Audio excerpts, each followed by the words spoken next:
Hey everyone, welcome to my channel. My name is Katie and today's project is going to actually be a project share versus a tutorial. So I challenged myself to create a 2-page spread using the February paper pumpkin kit. So if you got the February paper pumpkin kit, you'll know that it was intended for 6 cards and 3 treat boxes.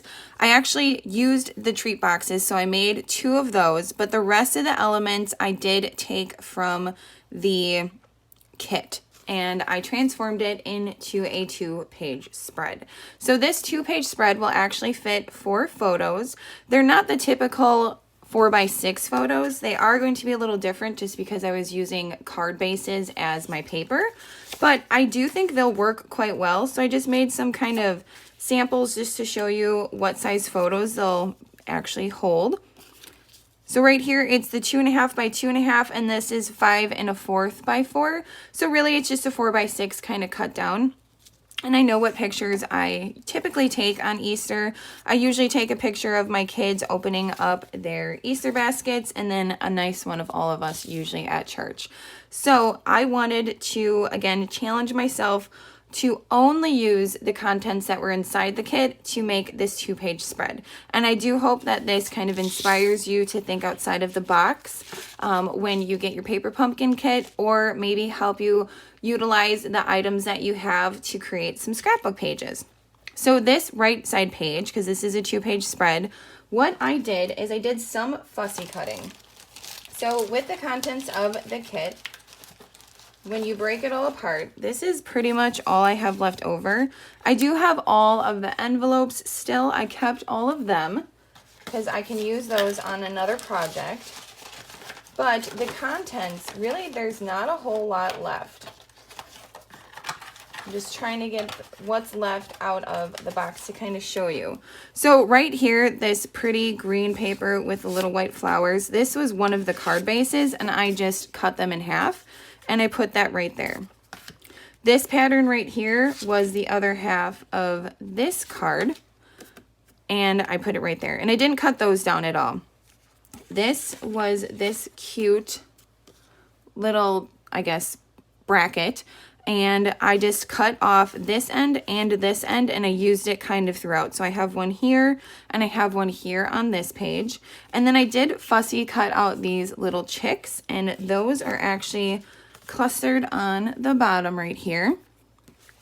Then with another one of these sheets, and with this pattern as well, because you got 3 of these, I ended up with 3 of this, and then that was a card that folded in on itself, so you actually end up with 6 of these if you cut all of them in half. I didn't need to cut them all in half. I could obviously have used this for a card base, but I was just kind of chopping everything up and seeing where it all fit. I did cut these strips down. I didn't cut them lengthwise, but I cut them in a different length to make this down here. So this is 1 inch, and this is 3/4 of an inch. And I just want to give you guys some tips on dovetailing. I know some people either love dovetailing or hate it. So 2 easy ways to do it is either cut up the middle and then go from the corner up to the middle.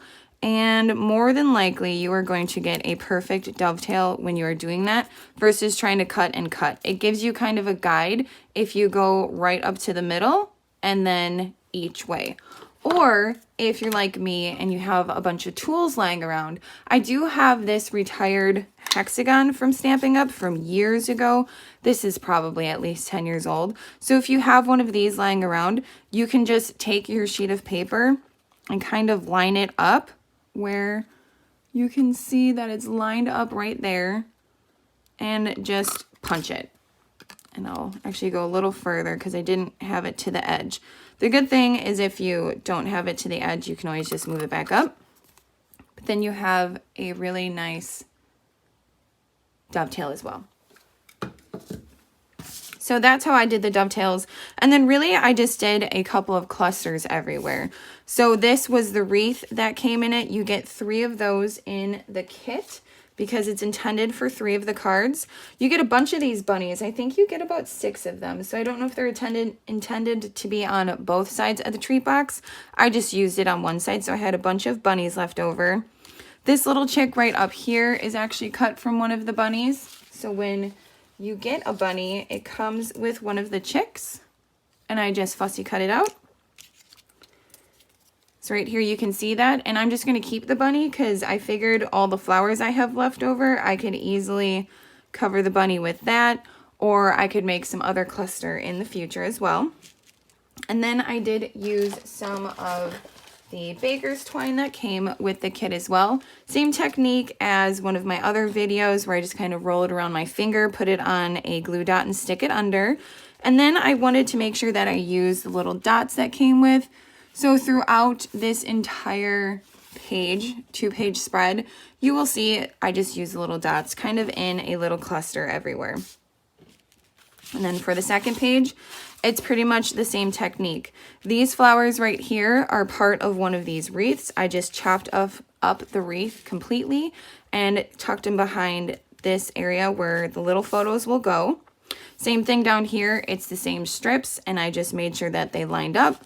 And then this, I wanted to kind of mirror the other side. So I did a little different of a cluster, but I used that bracket there, another part of the bracket there. I cut out the chicks and I put them down there so it kind of flows. These are popped up, some stuff's laid flat, and then I just, you know, spread the little gems all over the place because I wanted to make sure the only things I utilized were things that were in that kit. And then I did stamp the Happy Easter because you do get this really cute stamp set with it as well, and it comes with this Happy Easter and it comes with the early espresso ink. So I just kept with anything that was in the content is the only thing that I used. So typically for me, there's a lot of white space, and a lot of times I like to add some glitter or maybe some sponging techniques, or maybe the technique where you actually use packaging tape, or not packaging tape, just packaging material, and you pick up the ink and kind of sponge it everywhere. You use the packaging as a sponge. But I really just wanted to show a basic layout using all of the items that are found in the contents of the February paper pumpkin kit. And I do, like I said, have a few items left over that I could easily use for either other scrapbooking pages, maybe a smaller scrapbooking page. These could easily still be used for a card front. I do have a couple of the bunnies left and just a few of the flowers. I ended up not using these white ones that I cut out. I could use them somewhere. And then I have, you know, part of the banner, some baker's twine, and all the envelopes. And the envelopes I can definitely use for a future project. And then I did not use the frames either. So this was intended to go on this card front. So I could easily still use this for the card front. Just glue this down and make a really super cute, quick card just using a different card base. So that is just kind of my little walkthrough of how I transformed a paper pumpkin kit into a 2-page spread. It's actually quite basic and simple. There's not a whole lot of cutting. Most of it is just kind of trimming down some of the elements that came in the kit, but I definitely had fun just recreating or creating a completely different project out of the box of contents that are, you know, they're meant for 6 cards and 3 boxes.